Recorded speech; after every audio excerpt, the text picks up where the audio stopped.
Good evening, ladies and gentlemen. Good evening and a blessed Easter to you all. This is the WINRAD Broadcasting Service, and I'm Walter Hartley, bringing you the evening news on this Easter Sunday, April the 5th, 2026. We are now in the 37th day of the war with Iran.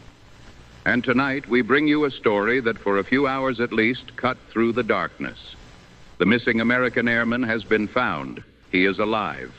United States forces went into Iran and brought him home. The president called it one of the most daring search and rescue operations in American military history. But even as that young man was pulled from the ground, the war around him grew wider. Iran claims to have downed 2 more American aircraft and 2 helicopters. The April 6th deadline for the Strait of Hormuz arrives tomorrow, and in Jerusalem, Easter Mass was celebrated at the Church of the Holy Sepulchre before a handful of clergy in a city emptied by war.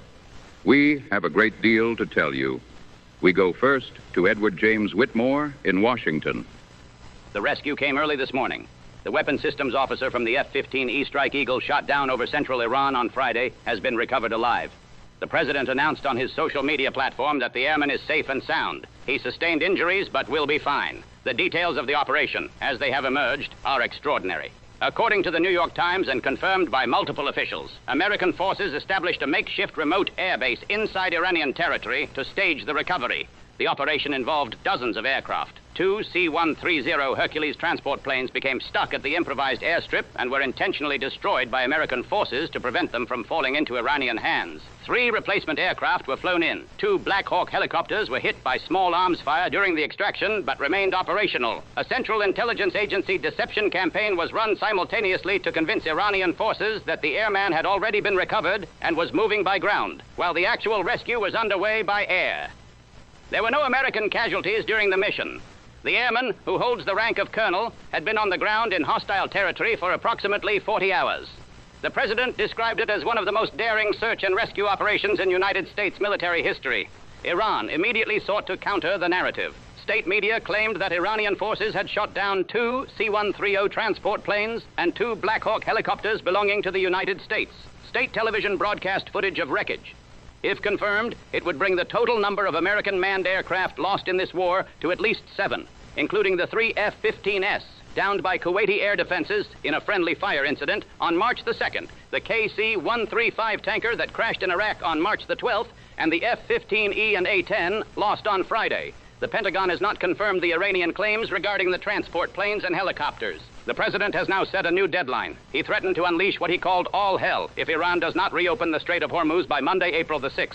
Iran's Central Military Command dismissed the ultimatum, calling it a helpless, nervous, unbalanced, and stupid action. 365 American service members have been wounded since the war began. 13 have been killed in combat. 2 more have died of non-combat causes. Tomorrow the deadline arrives. Stay with us, ladies and gentlemen. We go now to Theodore Charles Bennett overseas. The fighting did not pause for Easter or for Passover. Iranian missiles struck the Neot Hovav industrial zone in southern Israel today, the 3rd time the site has been hit during the war. Alarms sounded across northern Israel, including the port city of Haifa, as additional Iranian missiles were fired. A 5th ballistic missile from Yemen's Houthis was intercepted over Israeli territory. In Jerusalem, the Latin Patriarch Cardinal Pizzaballa celebrated Easter Mass at the Church of the Holy Sepulchre. But the old city was largely empty. Israeli authorities had prevented the Patriarch from entering the church on Palm Sunday, and while they later relented for Holy Week, the public was barred. The Passover priestly blessing was held at the Western Wall with a few dozen worshippers instead of the usual tens of thousands. Inside Iran, the regime is tightening its grip. The Tehran prosecutor's office ordered the seizure of assets and freezing of bank accounts belonging to more than 100 individuals accused of supporting the enemy abroad. Iran executed 2 more political prisoners on Saturday, members of the outlawed Mojahedin-e-Khalq, bringing the total executed this week to 6. Rights organizations say the regime is using the cover of war to accelerate the elimination of dissidents. Iran's foreign ministry said more than 30 universities have been targeted by strikes since the war began. 5 people were killed and 170 wounded at the Mashhad petrochemical zone. Russia evacuated another 200 staff from the Bushehr nuclear power plant, reducing its workforce to a minimum. Iran's Foreign Minister Araghchi warned that continued strikes near the plant expose the entire region to the risk of radioactive contamination. In the Gulf, 2 Kuwaiti power and water desalination plants were damaged by Iranian drone attacks on Sunday. The Ministry of Electricity and Water reported the shutdown of 2 electricity generating units. Iranian missiles and drones continue to strike across the region daily. In Lebanon, Israeli attacks killed at least 23 people on Friday alone. More than 1 million people remain displaced. Israel's defense minister has said that the approximately 600,000 residents who were forced out of southern Lebanon will not be allowed to return until security is guaranteed for northern Israel. And Walter, there is one development that should concern anyone who relies on information to understand this war. Planet Labs, the satellite imaging company, announced it will indefinitely withhold visual imagery of Iran and the surrounding conflict zone at the request of the Trump administration. The decision restricts the ability of journalists, researchers, and the public to independently verify what is happening on the ground. And with that, I send it back to you, Walter. Ladies and gentlemen, Easter Sunday, 37 days of war.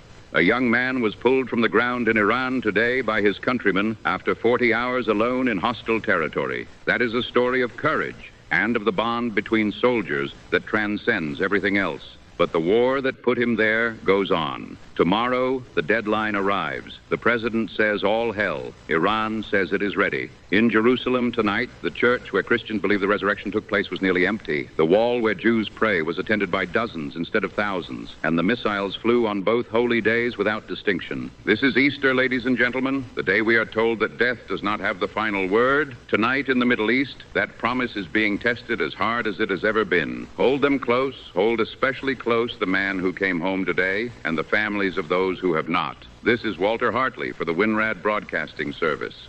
And now, a word from our friends at the Gradio Vintage Wireless Company. In uncertain times, there is comfort in a voice you trust coming through a speaker built to last. The Gradio Vintage Bluetooth radio brings you the warmth of Golden Age design with all the clarity of modern sound. Handsome walnut cabinet, rich, full tone, connects to your telephone or any wireless device. Visit Gradio through the link in our description. The Gradio Vintage Wireless.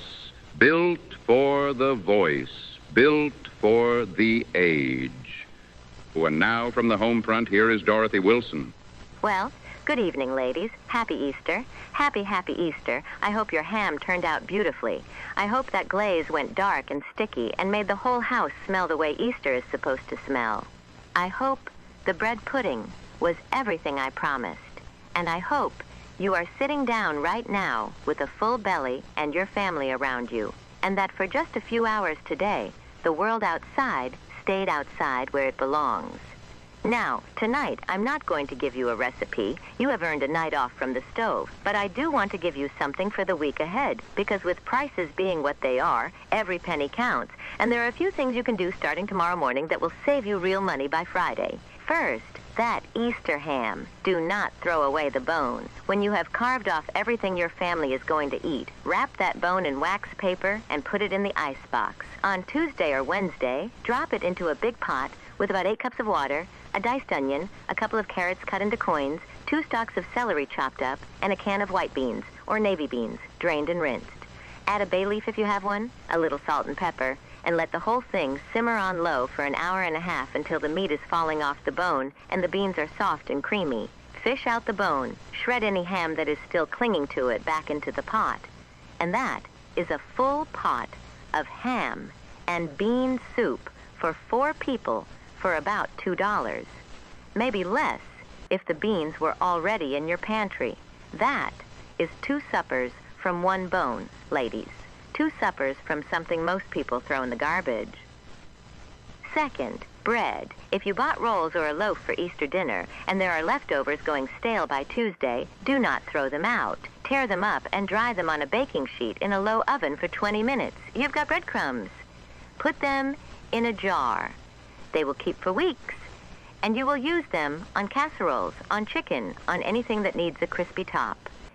Third, and this one is important, ladies, especially right now. Before you go to the grocery store this week, open your icebox and your pantry and write down everything you already have. Every can, every half bag of rice, every frozen vegetable you forgot about. Then plan your meals around what is already in the house before you spend a single dollar on anything new. I have been doing this for 3 weeks now, and I am saving almost $4 a week just by using what I have instead of buying what I do not need. $4 does not sound like much, but that is $16 a month. That is a tank of gas at today's prices.